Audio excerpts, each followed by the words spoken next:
গভীর রাতে প্রায় সবাই যখন ঘুমে আচ্ছন্ন তখনই আগুন লাগে কলকাতার শিখাইন হোটেলের 5তলা ভবনের 3 তলায়। মুহূর্তের মধ্যে পুরোতলা কালো ধোঁয়ায় ঢেকে যায়। ঘুমে আচ্ছন্ন থাকায় অগ্নিকাণ্ডের বিষয়টি টের পাওয়ার আগেই ধোঁয়ায় দম বন্ধ হয়ে আসতে থাকে বিভিন্ন কক্ষের বাসিন্দাদের।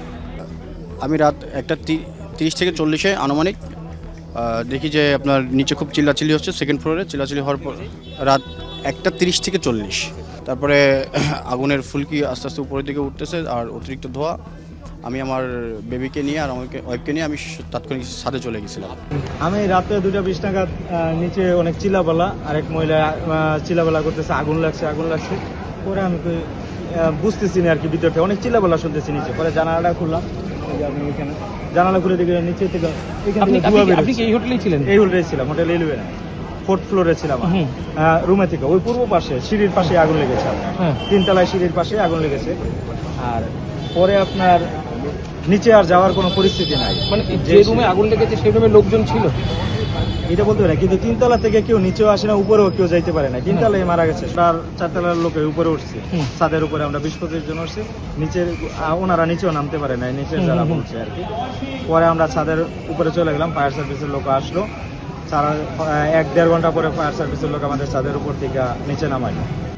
পুলিশের বরাত দিয়ে পিটিআই জানায়, ভারতের পশ্চিমবঙ্গ রাজ্যের কলকাতার নিউ মার্কেট এলাকার কাছে মির্জা গালিব স্ট্রিটের 15H নম্বর ভবনের আবাসিক হোটেলে 18 আগস্ট দিবাগত রাত 1:45 আগুনের সূত্রপাত হয়।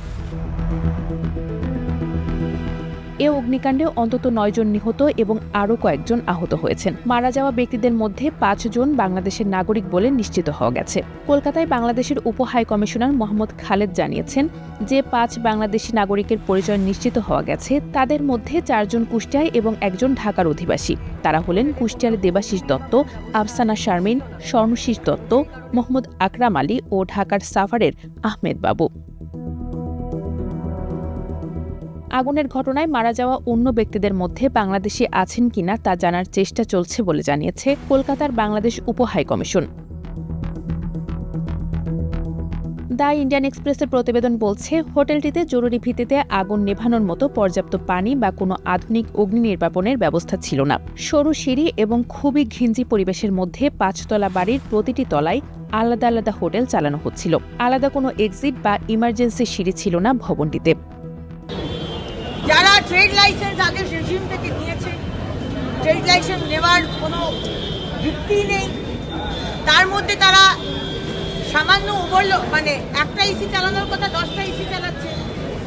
সিএসসি কি করে পারমিশন দিয়েছে? ফায়ার লাইসেন্স কোথা থেকে পেয়েছে? এগুলো তো দেখার কথা। 80 জনকে বাঁচানো হয়েছে, 9 জনের মৃত্যু হয়েছে, 80 জনকে বের করা হয়েছে রাত্রি 2টোর সময়। এই চত্বরের মধ্যে রাদার কেএমসির মধ্যে যারা এই ধরনের হোটেল চালাচ্ছে, এই ধরনের ট্রেড লাইসেন্স আছে না আছে, এগুলো আমরা চলতে দেব।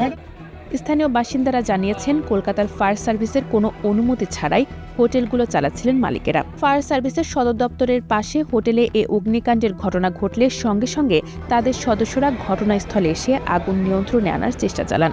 ফায়ার সার্ভিস মনে করছে, শর্ট সার্কিট থেকে এই অগ্নিকাণ্ডের ঘটনা ঘটতে পারে।